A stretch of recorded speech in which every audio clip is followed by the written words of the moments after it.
Hey guys, Cameron with CBM Reviews here, and I've got a review for you. This is the review of Jessica Jones Season 3. Jessica Jones Season 3 is the latest Netflix show that was in the Marvel, or connected to Marvel Cinematic Universe. And this is actually the last Netflix show, as the Disney Plus service is probably going to have their own shows and they're discontinuing what's on Netflix. Everybody from the previous seasons come back and say, hey, like Krysten Ritter as Jessica. You also have Rachel Taylor. You have Carrie-Anne Moss that shows up. Pretty much if they were in one of the two seasons and they lived, they're here for this season. I'm going to tell you the things that I liked, a few things that I may not have liked, and then my recommendation, so you don't want to go anywhere. Thank you very much for clicking on this video. I appreciate that you are interested to see what I have to say about this latest release. And if you want to see more things like this, or even comic book movies, maybe even con footage, click that subscribe button. And if you want to know as soon as I upload anything, hit that notification bell. You will know as soon as I upload a video. To talk about the story of Jessica Jones, you kind of have to go back to Season 2 and understand what happened pretty much close to the end of it. And essentially what happens is Trish kind of gets some powers and she kills Jessica's mom, but Jessica took the fall because Jessica's mom also happened to be a serial killer. And once you know those things, you are pretty much set up for the remainder of this. And there are some other things too, like Hogarth, who is played by Carrie-Anne Moss, gets diagnosed with ALS, and so she's got a disease that's progressing. And then Malcolm leaves Jessica and becomes his own private investigator, and he does some things for Hogarth as his main job. So this picks up pretty much at the end of where Season 2 left off. And Jessica is working cases like she normally does, and she's every now and then getting into trouble like she normally does. But then something kind of lands in her lap, or maybe enters her spleen, so to speak. As she opens the door, she is stabbed by an unknown assailant, and she is trying to find out who is attacking her, why she was attacked, and this goes through the whole 13 episode roster of things, you know, the ebb and flow of events and things like that. That's really all I want to get into without spoiling anything, because this ride is so much better than the previous season. Season 2 kind of was not very good. I say kind of to be nice. It took me a while to get through it, and there were some episodes that I felt like were superfluous and they weren't that good. And this season, it seemed like every single episode left you ready to see the next episode. It was engaging, it was intellectual. Like I said in the last time I talked about Jessica Jones, they could have cut maybe half of the episodes out. This one, I don't think there was a dull one in the bunch. There was one bridging episode, and it kind of had me slightly bored, but it was necessary, and there were important things that happened, especially as it progressed to the final episode. Here we have a villain that is different from the rest of the Jessica Jones villains that we've seen before, because this guy has no powers. He is just a guy.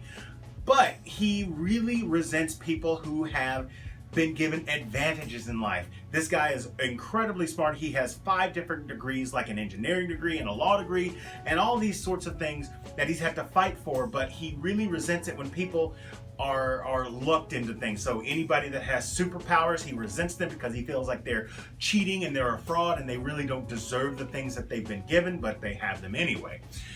And this guy was super engaging. I really enjoyed his entire arc throughout this season.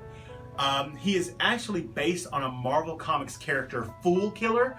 I didn't know anything about Fool Killer, and so the fact that I looked it up a little bit. He has moments where he is genuinely terrifying, and he's able to put our heroes into a perilous state and do it without anything other than his wits and maybe some duct tape, knives, and a camera set. Anything that happens in this season, and this is very important to me, is earned. So there are some deaths that happen in this season. They are earned. It doesn't look like they were just throwing them in there for shock value. every single thing that happens is important, and it's either called back to later on in the season, or it's just an important thing to notice right then and there.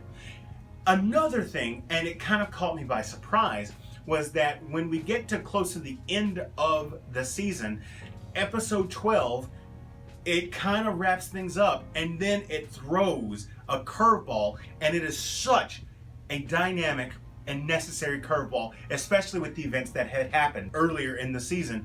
I really enjoyed how that came about.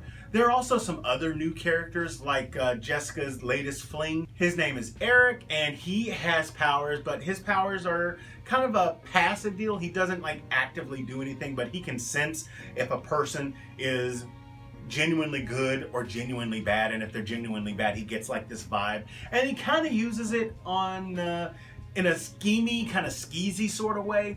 But throughout the season, he kind of starts coming around and tries to use his powers for the benefit of everybody around. Something that was really welcomed in this season that I really didn't see at all in season 2 was the fact that Jessica Jones grows as a person throughout this entire season, not just at the end or halfway. She goes through development. Like, she starts to let people into her circle. She starts to trust people. She starts to have empathy towards other people. It causes her to do things she wouldn't normally do in order to help other people out.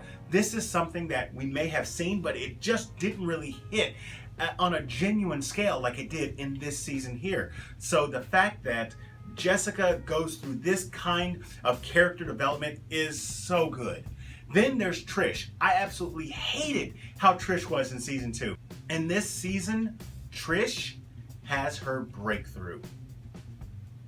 And I don't want to say anymore, but it's worth watching. There's also a couple of cameos in here. There are references to things that you saw in other previous Netflix shows.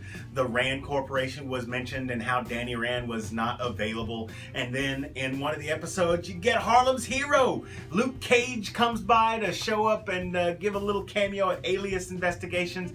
And it really kind of made me sad because this is going to be the last go for the Netflix shows. I really wish that there was another season of Daredevil after seeing this. I would love to see more Jessica Jones. And the way that Luke Cage ended up was very interesting. I liked season 2 Luke Cage more than I liked season 1. So the fact that they were all on an upward swing and then they're just cut off is kind of saddening, because I really want to see what else was going to happen with the show. There are a few nitpicks and a few negatives that I could talk about, but in all honesty, they're just little small itty bitty things that really don't take away from the core of the story, which is really important to me.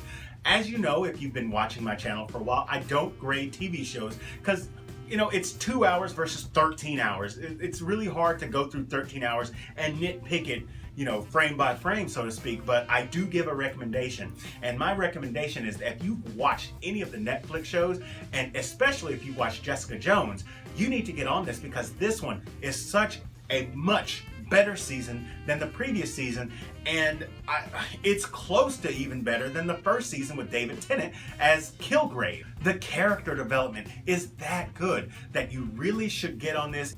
If you haven't watched it by now, get on it. Jessica Jones is worth the 13 hours. Every single episode is worth it. And how many times can you say that about a Netflix show? So that's my review of Jessica Jones Season 3. Tell me what you guys think about it in the comment section down below. If you enjoyed this video, hit that like button. And if you're new here, subscribe to the channel. Share this with your friends. And as always, this is Cameron with CB Reviews. We'll see you next time.